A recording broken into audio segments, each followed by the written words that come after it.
दोस्तों आज हम जानेंगे इस वीडियो के अंदर कि हमारे जब ईएमसी में कोई फॉल्ट होता है तो हम डिजिटल सप्लाई से कैसे समझते हैं कि ये फॉल्ट हमारा ईएमसी या यूएफएस का है कि नहीं। अभी के पीरियड में अभी जितने भी लेटेस्ट फोन आ रहे हैं सब में यूएफएस लगकर आता है, ठीक है। उसका फॉल्ट होने से डिजिटल सप्लाई में क्या करंट कंजप्शन होता है, और जब भी आपका ईएमसी या यूएफएस का फॉल्ट है तो हम कैसे समझेंगे, सॉल्व कैसे करना होगा, ठीक है। दोनों ही चीज है, आपका फॉल्ट कैसे समझेंगे और उसे रिपेयर कैसे किया जाता है, ठीक है। तो यहां पर हम देखेंगे कि देखिए कि ईएमसी का जब आपका फॉल्ट होता है तो हमें कम से कम 6 स्टेप में इस फॉल्ट को क्लियर करना होता है, कि शायद आपका दूसरे दूसरे स्टेप में ही आपका फॉल्ट क्लियर हो जाए, या ऐसा हो सकता है कि तीसरे स्टेप में आपका फॉल्ट क्लियर हो जाए। तो यहाँ पर हम फुल डिटेल में समझेंगे हर एक स्टेप को। तो देखिए जब भी हमारे फोन में फॉल्ट ईएमसी का होता है तो डेड सेट आने पर या तो फोन आपका बनाएगा ऑटो पोर्ट। ऑटो पोर्ट का मतलब आप समझते हैं।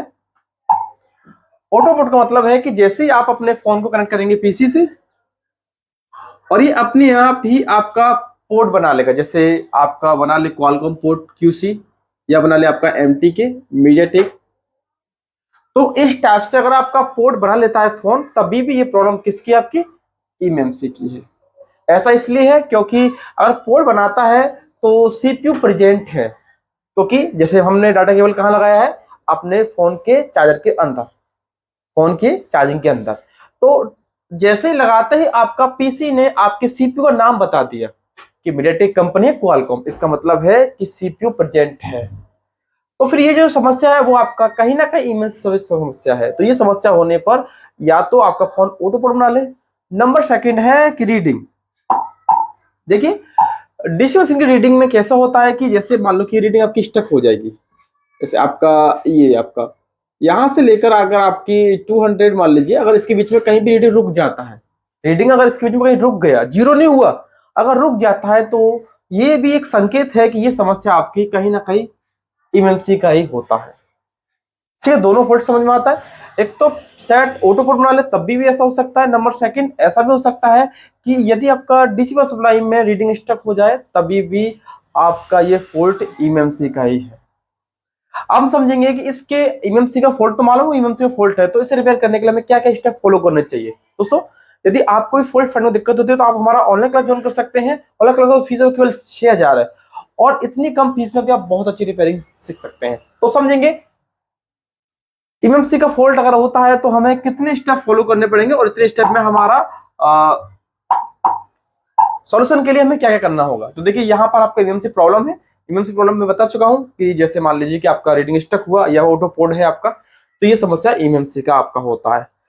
तो सॉल्व करने के लिए देखिए नंबर 1, आपका अगर इस टाइप का प्रॉब्लम है तो ये समस्या हो सकती है कि आपकी जो ईएमसी है उसका हेल्थ खराब हो सकता है। फर्स्ट नंबर आपका है,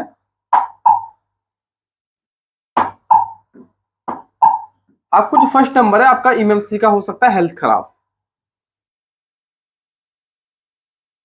अगर आपकी ईएमसी का हेल्थ खराब होगा तभी भी आपका इस समस्या आ सकता है कि आपका सेट ऑटो पोर्ट बनाएगा, ठीक है, या डीसी रीडिंग स्टक हो जाएगा।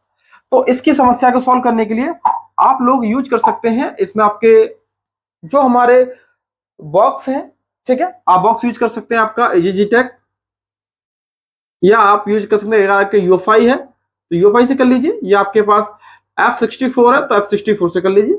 आपका तीनों ऑप्शन है, आप किसी भी बॉक्स से इसकी हेल्थ चेक कर सकते हैं और हेल्थ को रिपेयर करके उसका सोल्यूशन आप कर सकते हैं। नंबर सेकंड, ठीक है, यदि हमारा रीडिंग स्टक है और सेट ऑटो पोर्ट है तो ऐसा हो सकता है कि मान लीजिए सेट ड्रॉप डाउन है। अगर सेट आपका ड्रॉप है, आपका सेट यहां पर ड्रॉप डाउन है, सेट आपका यहां पर गिरा हुआ है, फेंका हुआ है, या किसी भी वजह से ऐसा हो सकता है, तभी मान लीजिए अगर इस आईसी के पॉइंट्स जो ट्रैक होते हैं अगर वो ट्रैक छूट जाते हैं, या आप ऐसा कह सकते हैं लूज कनेक्शन हो जाता है, तभी भी आपका ऐसा कंडीशन रहेगा। तो अगर आपका ऐसा कंडीशन है तो सबसे पहले उसमें एक बार फ्लैशिंग करके देखिए। फ्लैशिंग करने के में कुछ एरर आता है या आपका फ्लैशिंग लेता ही नहीं है तो ऐसा भी हो सकता है कि इसकी ईएमसी का ट्रैक टूट सकता है। तो एक बार आपको उसके सभी के सभी ट्रैक देखने होंगे, निकालेंगे तो ट्रैक टूटने से भी ऐसा हो सकता है। कई बार ऐसे केस आते हैं ड्रॉप डाउन होने पर, बहुत सेटों में देखा गया कि आपका प्रॉब्लम आता है कि ऑटो पोर्ट बनाता है तो हमको जब हम इसे निकालते हैं, जैसे कई सारे हैंडसेट है, जैसे A14 हो गया और भी कई सारे हैंडसेट है आपके, उनमें एक ना एक पॉइंट का टूट जाता है। तो इस वजह से आप कैसे होता है, कभी कभी ऐसा होता है कि इसके पॉइंट टूटने से कभी फोन आपका ऑन हो जाता है, कभी ऑन नहीं होता, और कभी कुछ देर चलता है और कभी कभी अचानक से बंद हो जाता है। तो ये शायद ज्यादातर आपके सैमसंग A12 में बहुत सारे केस आते हैं और उनकी ज्यादातर इमएमसी के ट्रैक लूज हो जाते हैं। ठीक है। नंबर थर्ड कंडीशन हो सकती है कि आपका वही सेम है कि रीडिंग स्टक हो गया, ठीक है, या आपका ऑटोपोड है। तो नंबर थर्ड आपका हो सकता है कि जो हमारे ईएमएमसी है, जो आपका ईएमएमसी आपका है, ठीक है, यदि आपको इस ईएमएमसी को काम करने के लिए वोल्टेज, यदि इसको काम करने के लिए वोल्टेज अगर नहीं मिल रहा है तो समझिए फिर भी आपका ये रीडिंग स्टक हो जाएगा, फिर भी आपका रीडिंग स्टक हो जाएगा। तो इसमें आपको वोल्टेज कौन कौन चेक करना है? देखिए वोल्टेज आपका इसमें एक काम करता है आपका 2.8, इसे आप लोग कहते हैं बीसीसी, ठीक है। एक आपका काम करता है 1.8, इसे हम बोलते हैं बीसीसी क्यू, जो कि ये दो वोल्टेज इसकी स्टोरेज को डिटेक्ट करने के लिए होते हैं, क्योंकि ये आपका क्या है, ईएमएमसी है। तो ईएमएमसी के अंदर क्या क्या होता है आपका, एक तो होता है आपका रैम।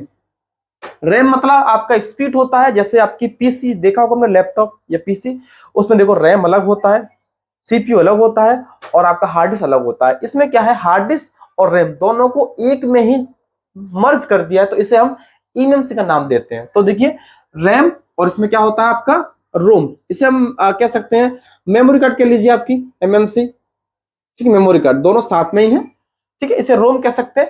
देखिए रोम को डिटेक्ट यानी रोम को ऑन होने के लिए ये दो वोल्टेज की आवश्यकता पड़ती है। इसके बाद जो हमारी रैम है, ठीक है, आपके रैम के लिए भी वोल्टेज आते हैं। तो देखिए रैम के लिए भी आपकी यहाँ पर दो वोल्टेज आते हैं। तो रैम के लिए आपका एक 1.8 वोल्टेज आता है, और नंबर सेकंड आपका रैम के लिए 1.2 वोल्टेज भी है और आपका 0.6, ठीक है। इसे आप स्कीमेटिक डायग्राम की मदद से देखेंगे तो आपको इस टाइप के वोल्टेज मिलेंगे, जो कि हमारी पूरी एमएमसी को डिटेक्ट करने के लिए वोल्टेज आपको चेक करना चाहिए। अगर आपके सारे वोल्टेज ओके हैं, ठीक है, ये सारे वोल्टेज ओके हैं और आपका ऑटो पोर्ट है, तो फिर आपको एक बार इसका चेक करना होगा। हेल्थ हो सकती है खराब, या ये ड्रॉप डाउन हो सकता है, कुछ भी इसमें से हो सकता है, ठीक है। नंबर थर्ड, कभी कभी फोन अगर ऑटो पोर्ट आपका बनाता है तो कभी कभी केस में आपका सीपीयू डैमेज होता है। कई केस हमने ऐसा रिपेयर किया है कि जिसमें आपका सेट ऑटो पोर्ट बना रहा है और इसकी हेल्थ भी ठीक है और इसमें कोई समस्या नहीं है, तो उस कंडीशन में हमारा सीपीयू चेंज करिया, कई बार सीपीयू चेंज किया है तब हमारा प्रॉब्लम सॉल्व हुआ है। जैसे देख सकते हैं हमारा MI Note 5 Pro, ये आपका Note 6 Pro भी है। कई बार इसका सीपीयू डैमेज हो जाता है पर ये पोर्ट बनाता है, ठीक है, उस टाइम ये आपकी इमेज को डिटेक्ट नहीं करेगा, तो उस कंडीशन में आपको एक बार सीपीयू को चेंज करना चाहिए। सीपीयू को चेंज अगर करेंगे तभी वो प्रॉब्लम सॉल्व होता है, अगर ऑटो पोर्ट बना रहा है, ठीक है। नंबर आपका लास्ट है, अगर यदि आपके फोन में सॉफ्टवेयर नहीं होगा, यदि आपके फोन में अगर सॉफ्टवेयर, मान लीजिए अगर आपका एमएमसी के अंदर सॉफ्टवेयर नहीं है, सॉफ्टवेयर क्रैश कर गया है, तभी भी आपका फोन ऑटो पोर्ट बना लेगा। तो देखिए यहां पर मैंने आपको कुछ बताया है कि इतना समस्या होने पर आपका जो डिटेक्शन है वो नहीं होगा और आपका फोन ऑटो पोर्ट बनाएगा। तो आप 1 बाय 1 करके एक एक करके चेक कर सकते हैं। नंबर 1 चेक करेंगे आप एमएमसी की हेल्थ, नंबर 2 चेक करेंगे आप ड्रॉप डाउन, नंबर 3 चेक करेंगे आप एमएमसी, ठीक है, एमएमसी का वोल्टेज, नंबर 4 चेक करेंगे आपका सॉफ्टवेयर। तो इस तरह से आप एमएमसी के फॉल्ट को समझ सकते हैं। उम्मीद करता हूं आपको इससे बहुत कुछ समझ में आया होगा और इससे आने वाली वीडियो और भी अच्छी आएंगी। तो चैनल को लाइक एंड सब्सक्राइब कीजिए, जिससे हमें मोटिवेट मिलता है और वीडियो बनाने की। जब तक के लिए धन्यवाद।